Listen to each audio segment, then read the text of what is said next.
He certainly won't be the last. Dog asleep on the couch, feeling mellow. Who's a good boy? Feeling mellow. Hey, everybody. Welcome to This Probably Doesn't Matter. I am Luke Atkinson. Sitting right across the desk from me this evening is the great Brian DeShazo. Thanks for having me in. Hey, Brian, thanks for being here. Cannot thank you enough. Excited to have Brian here. He is a former sports writer, major sports buff, and we have a new segment. We have a couple new segments we're going to introduce later in this show.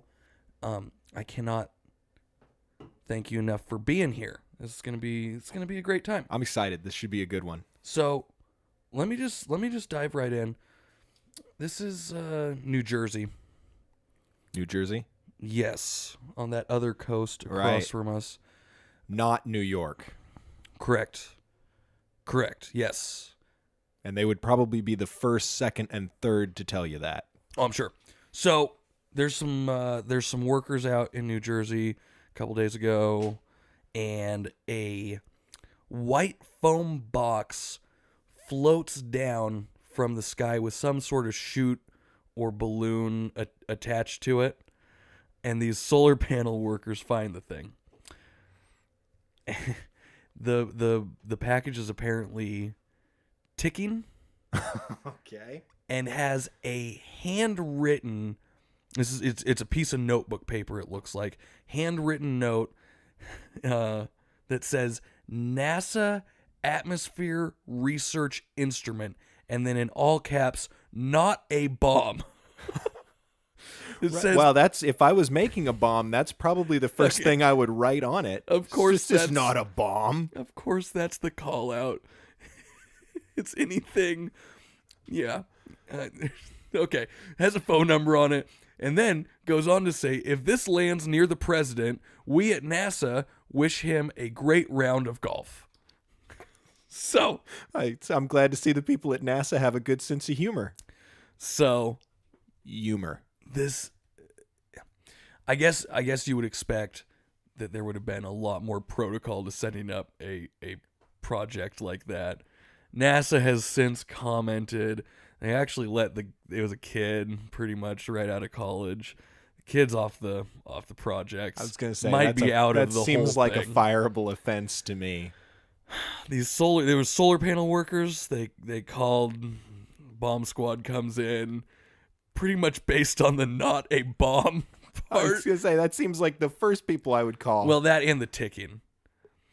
I'm gonna Any take their idea side. why it was ticking? Whatever the instrument was, something in the instrument. It makes a noise. Right there, you can find photos of this online. I'll have to do that. Yeah. So they call. I'm now very intrigued. Bomb squad comes, and I'm gonna take their side. Although, I mean, not a bomb. It said right on it, not a bomb. Seems like I'd be less likely to even think that. I don't know what a bomb in styrofoam would do anyway. Now, if a big pressure cooker floated out of the sky, I would certainly be a lot more concerned about what it is than... I still don't really want chunks of styrofoam shrapnel to be embedded in my leg. Oh, come on now. That's like playing paintball. Is that a good not story? Even a big deal, yeah. It's nothing like shrapnel. How'd you get that festering, grotesque wound? Well, let me tell you. Out of the sky one day appeared a not styrofoam bomb. The next thing I knew, I was in the emergency room getting this not styrofoam bomb removed from my leg. I'm going to need Mythbusters on this one to see if styrofoam at high speeds could really do much damage. How fast can you even get a piece of styrofoam to move? I feel like that's like throwing a feather. Like you can't. Ooh. Can you really get a cannon behind it? Yeah, that'd be like a big plug. I mean, if you had like a big round of styrofoam or a styrofoam ball, I'm sure you can get it cooking, I guess. But like little chunkies of it, might have to conduct an experiment. I was going to say, get Jamie and Adam on this one. Yeah. Okay. So the kids let go. NASA has also released the statement that they are going to implement measures to make sure that their projects are labeled in a more official way. So apparently the handwritten notebook paper doesn't cut it. It's just bizarre to me on a national program that... Right? Was there no oversight on this? You're just going to give the kid right out of college carte blanche to put whatever he wants on it and shoot it up into the sky? Interesting. It's interesting. You just think they'd have a plaque or a plate or something you'd put on this thing. That some sort of official NASA stationery might have been nicer than a piece of notebook paper. Even if he had just done the letterhead, thrown a little sticker on the thing. Right. Dear Mr. President, this is not a bomb. I like the hope you're enjoying your round of golf. You know, it's very nice of them to include that sentiment on such package. Yeah. Fantastic. Hey, Brian. Yeah. I'm excited that you're here for this new segment. We're going to talk about some sports. We are. This is Sports in 90. We keep it short for her. Huh? Okay, starting us off. PGA Pro Ben DeArmond takes a 17 on a par 4 at the Web.com tour. His dad heckles him, calls him Roy McAvoy, which is Kevin Costner's character in Tin Cup. Bankers Life Fieldhouse, home of the Indiana Pacers of the NBA, has a bat problem. The Indiana State Department of Health says that if you came into contact with a bat at Bankers Life Fieldhouse, you need to get a rabies vaccination. Okay. Bellator main event goes 15 seconds due to an unintentional groin kick. Matt Mitrione accidentally kicks Sergey Kharitonov in the groin. PGA professional Matt Kuchar, winner of the 2018 Mayakoba Golf Classic, has had a dispute with his caddy for that week, David El Tucan Ortiz. The dispute is regarding the financial compensation for the caddy. Kuchar compensated the caddy $5,000. El Tucan believed that his compensation should be closer somewhere to $50,000. Okay.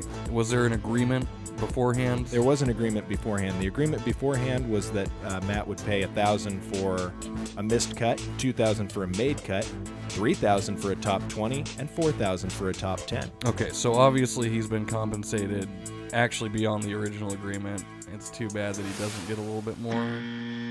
Okay. Hey, I know sports is over, but you're a baseball guy. Oh, yes. You're a baseball guy. We have two things here. Jose Canseco. Okay. He's played during your lifetime. Yep. You saw him play. Admitted steroid user. He is. Yeah. Self-admitted. Love that. Not like he had a Hall of Fame shot anyway, right? No. So. Oh, no, he's a Hall of Famer. If he doesn't do that, I would say. Oh, you think that he would have been in the Hall of Fame? 2-time World Series champion. Okay. AL MVP 1988. Yeah. Rookie of the Year 1986. Yeah. 6-time All-Star. Steroids the whole time. 4-time Silver Slugger. 2-time home run leader. Yeah. That sounds like a Hall of Fame career that to does, me, yeah. without getting into the advanced stats. Yep. But yeah, definitely a self-admitted Hall of Fame, or excuse me, self-admitted steroid user. Fantastic. Yeah. What's Jose got going? Well, right now he's got a Bigfoot and alien excursion. He's Ladies trying to and take gentlemen. 5 lucky individuals. Ladies and gentlemen, for $5,000, Yeah. you can join Jose Canseco on a Bigfoot and aliens. alien quest. Are they looking for him? Or does he think he's got him? I think he's got him already. He says he's got him. I mean, he intimates that he's This got is him. absolutely wild. I'm not going. You know what? Do you have the number? I do have the number. Yeah. Okay. Since no one actually listens to this, since we have 25 listeners, go ahead and read this number out. That number is 702. Okay. Well, wait. Why don't you wait just 1 second here? Okay. Let's get that number again. 702. Yeah, I got it. 374. Yep. 37. Yep. 35. Okay. Jose Canseco's. This is you're calling Morgan Entertainment. Bigfoot and Alien Tour.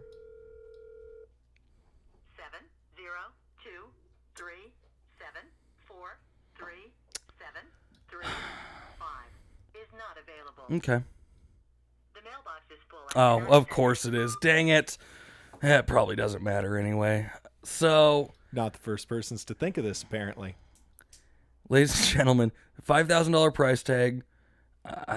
Maybe the tour's filled up already. He was taking five lucky individuals. So he's not even really making that much. He's making $25,000. Very curious what he has as far as the extraterrestrial and mythical creature department. So it's a thing. It's happening. You got the number. You can try them. It is not business hours, so maybe they'll pick up. But if there's only 5 going, I'm sure this tour's filled. I would think so. This was national news, right? So it was, yeah. I wonder if he has a half-starved black bear in a cage. It's Bigfoot. Yeah, maybe. Stand up, Bigfoot. Show him your paws. Yeah.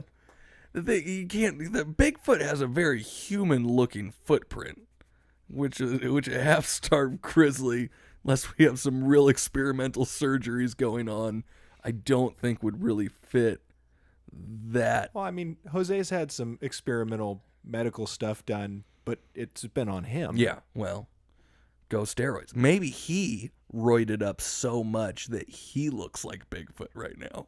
I don't know. There's I that haven't seen a possibility. picture of Jose recently. Not a real recent one. So maybe he actually just got enough juice that he's the Bigfoot and he's got a starved preteen that's going to be the alien. I don't know.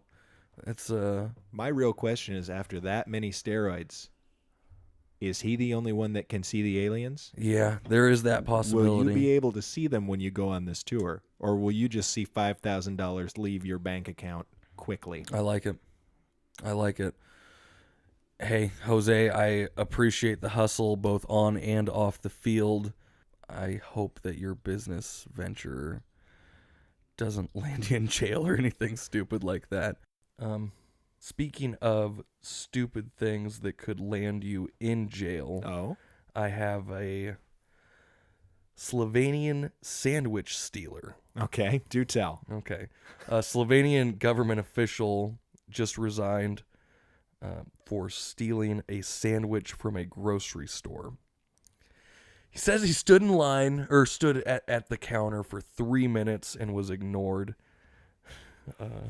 And decided it's something about I decided to conduct a social experiment and see how good the security is at grocery stores. I really appreciate the excuse on that. That's a well-worded excuse. Now you can see how he became a politician in Slovenia. Yeah. I guess they pick him well. Well, they've come a long ways in 20 years. Yeah, they had quite a war down there.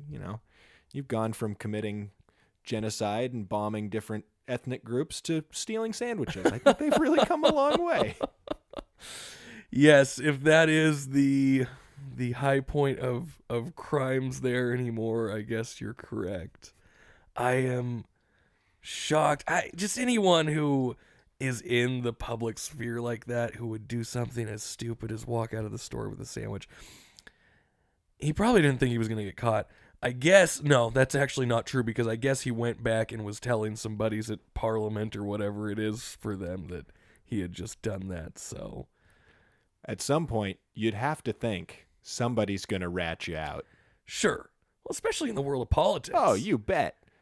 Somebody's friend wants a seat in House of Parliament next to his buddy. Hey, I know a guy we can get out of here real quick. I mean, the sandwich thief. The sandwich guy.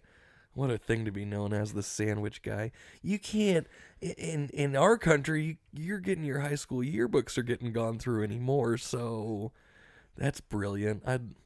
We should do a segment where we pull on a bunch of people's high school yearbooks and see what kind of stupid stuff we could find in them. Oh yeah, I think that's a great idea.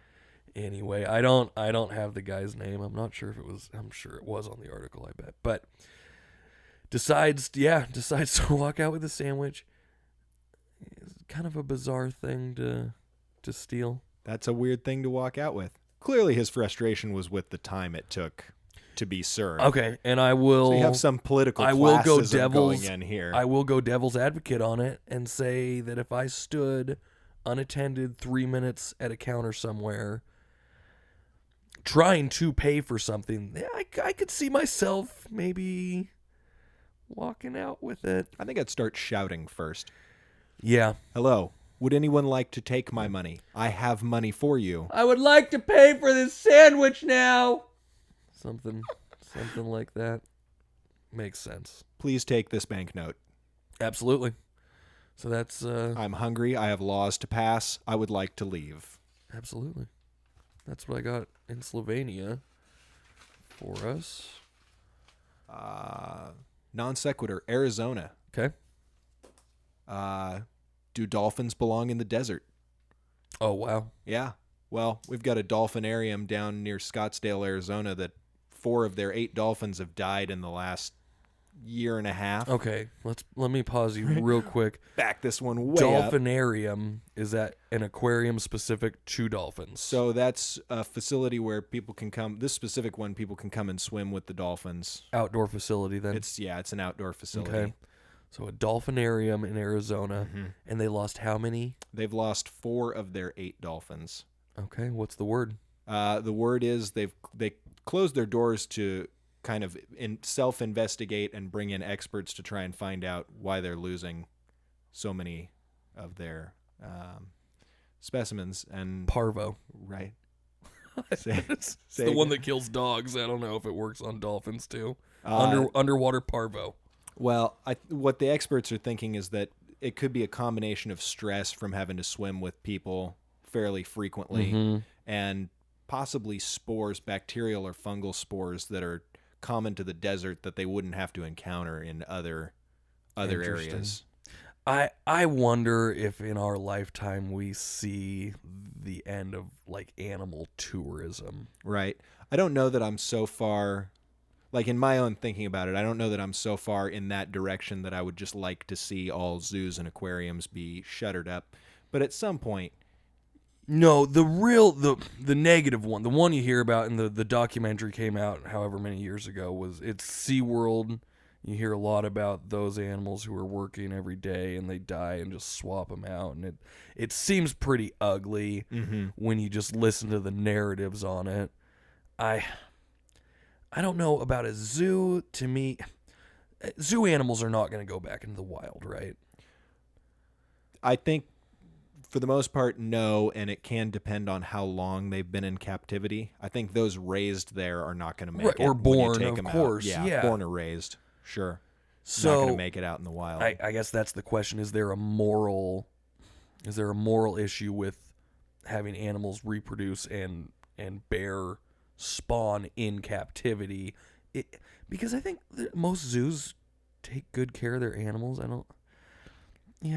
the end of the day, some of the cages look small. I guess they do, but sure. I'd like to hope that in this country we take pretty good care of them. Well, and I don't know what the website is. I'm sure someone listening does. There is a watch list on like circuses and zoos that you can report complaints on, and if you have concerns about whether an animal is being cared for properly, there is. Well, finish yours, because it actually brings me into a topic I had. The latest news on this is that they closed it up February 8th to do an investigation. The reason I saw this recently in the news is the actual signage on the building was taken down, I believe, yesterday. Oh, okay. And so there's some question as to whether the temporary closing has become a more permanent closing. Yeah. 2 of the dolphins are being recalled to Hawaii. Okay. They were loaned out from an organization there called Dolphin Quest. Okay.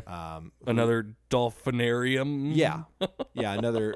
I believe another dolphinarium. I don't know exactly what Dolphin Quest is in terms of what they do with their animals, but they've terminated their loan relationship with the dolphinarium in Arizona, and I should be clear. This is Dolphinaris, and it's it's outside of Scottsdale. Hang on a second. Well, ladies and gentlemen, Send your angry emails It's to on the- them, not to me. Right. It's on the Salt River Reservation near Scottsdale. They're owned by a company out of Mexico. Great.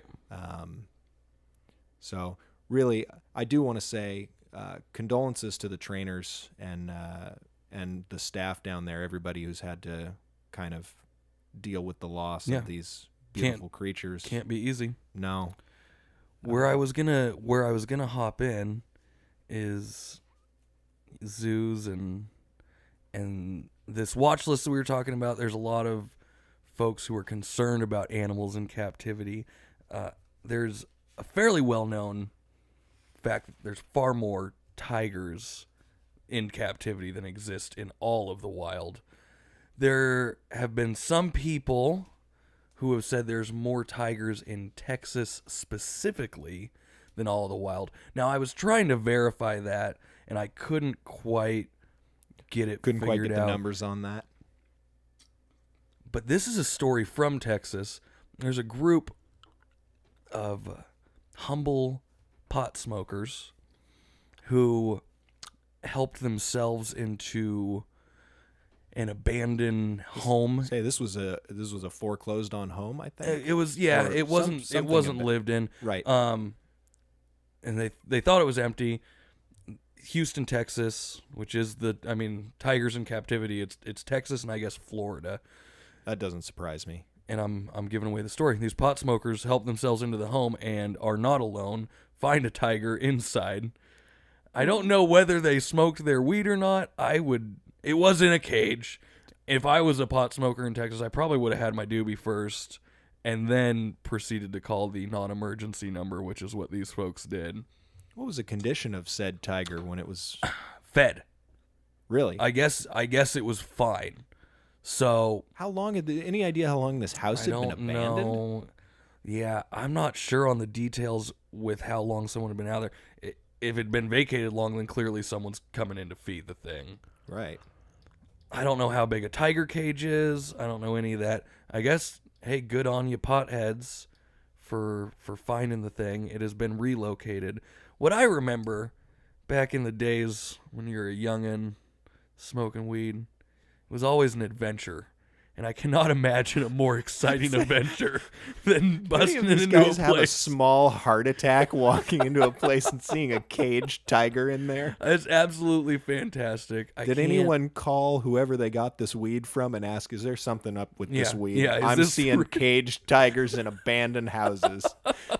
We got to have a talk. Yeah, you do have to wonder. Yeah, so tiger has been relocated in good condition. So +1 for the tiger team. We're all set there. They won't tell us where it has been moved to. They did name That's probably good. They did name the tiger Tyson in honor of Mike Tyson's scene in The Hangover. Now, no, he did actually own a tiger. He did though, actually too. own a tiger. Yeah. Yeah, that's great. I believe he had lions too Yeah, at one point. Of course. Shout out to Mr. Tyson, Hey. I guess, on your animal owning endeavors. Mike Tyson. I mean, if you're the baddest human being on the planet, why not have a very large animal with which to prove that? Yeah, yeah. He was on a podcast a while ago and was discussing some of his. He just had a buddy, I guess, call him and say, "Hey, you could buy a tiger." Yeah, let's do that. So I appreciate the spontaneity. Yeah, we should probably own one of those. That's great. That tiger fared better than the ones in London. You fill me in. London Zoo, they had 2 rare Sumatran tigers. Okay. Kept them in separate enclosures. The idea was to get these tigers to mate. Okay. Separate enclosures was to kind of get them used to the smells of each other. Everything was going fine. On the day that they were supposed to meet each other, they bring them together in the same enclosure. And don't quote me on this, I don't have it right in front of me, but I believe the male tiger killed the female tiger Holy Santa Claus shit. Wow. Okay. right there in front of everybody. Full view of everybody.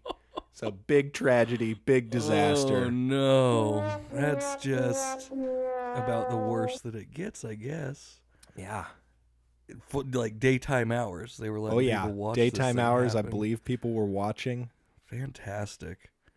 I really appreciate that. Well, I guess you got your money's worth at the zoo that day. I suppose for so. sure. He's scarred for life, some people. Okay. Hey, we do have one more here, and this one is coming from Angola. Please hold. Hello and welcome. This is the news from Angola. I don't know anything about Angola, but Angola's in trouble.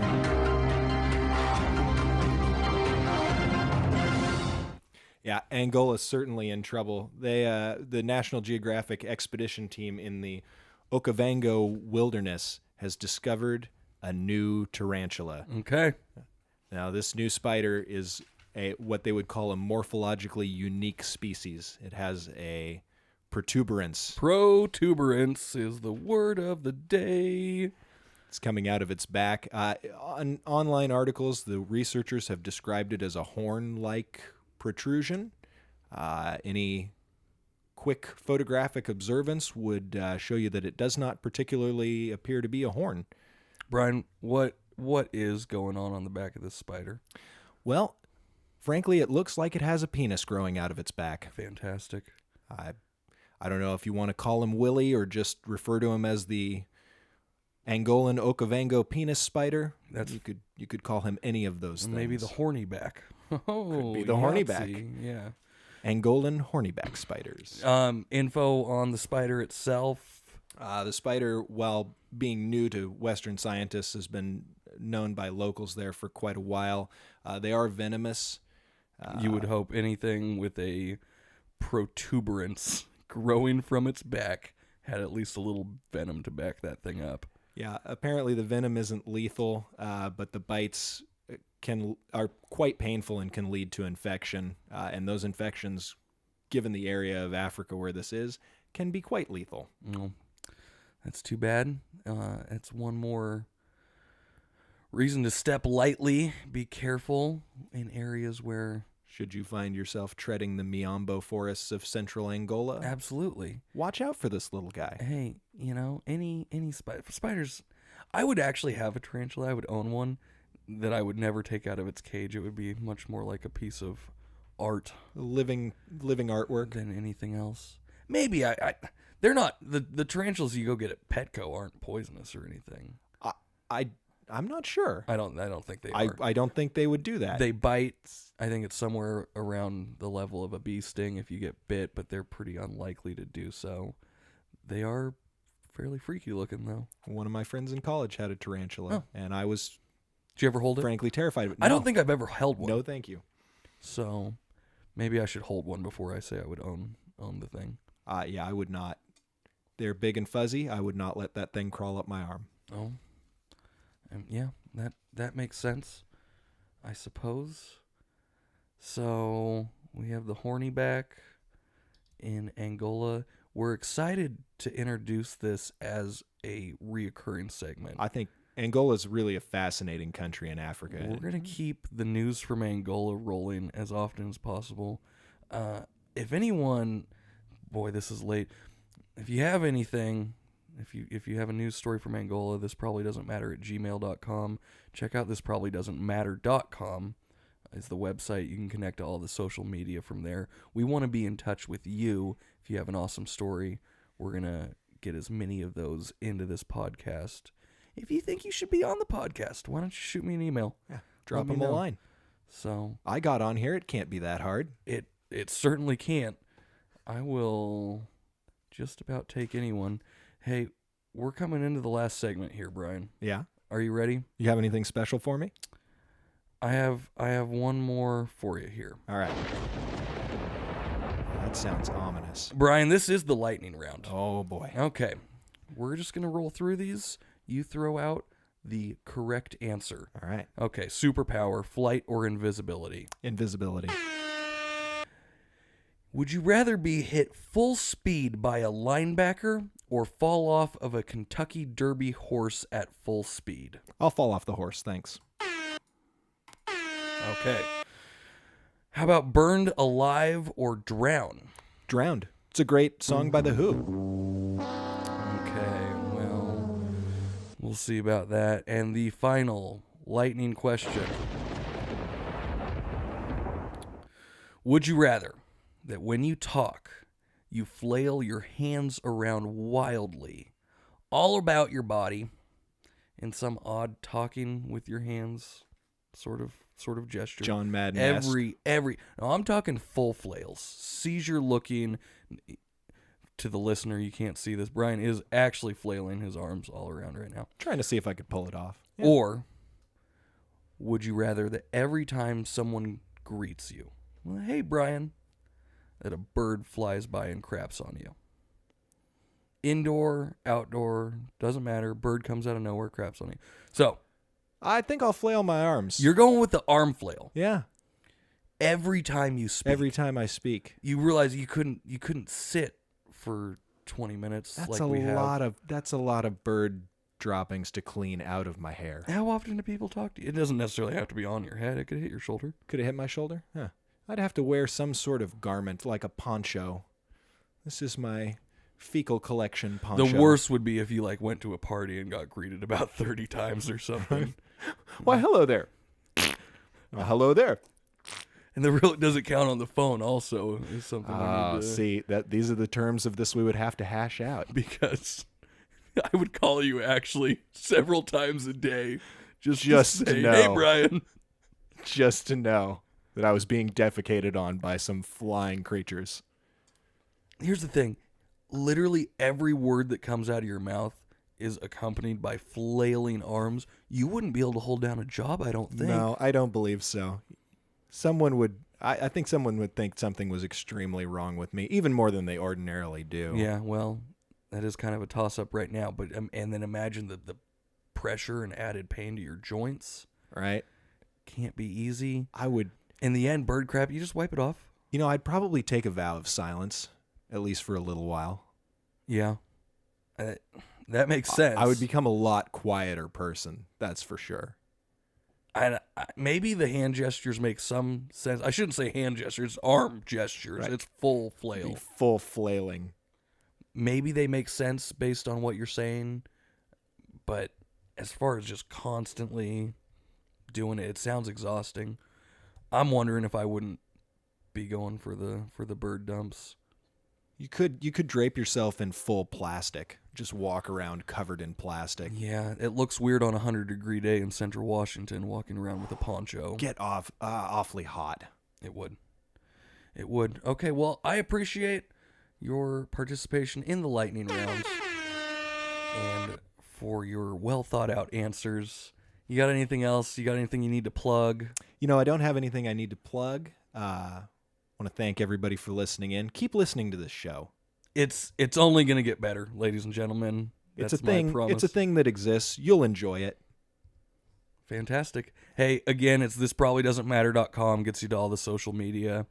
At This Probably Doesn't on Twitter, and This Probably Doesn't Matter for everything else if you go / on Facebook and that sort of stuff. Thank you, listeners. Have a show coming up in March. You can check that out on the website. Tickets are available, but it's going to sell out. It's going to sell out. And you got to trust us on this. I guess just remember in the end that this probably doesn't matter. No, it doesn't. Hey, you got a 3-day weekend. Show up alive on Tuesday. All right. Thanks, guys.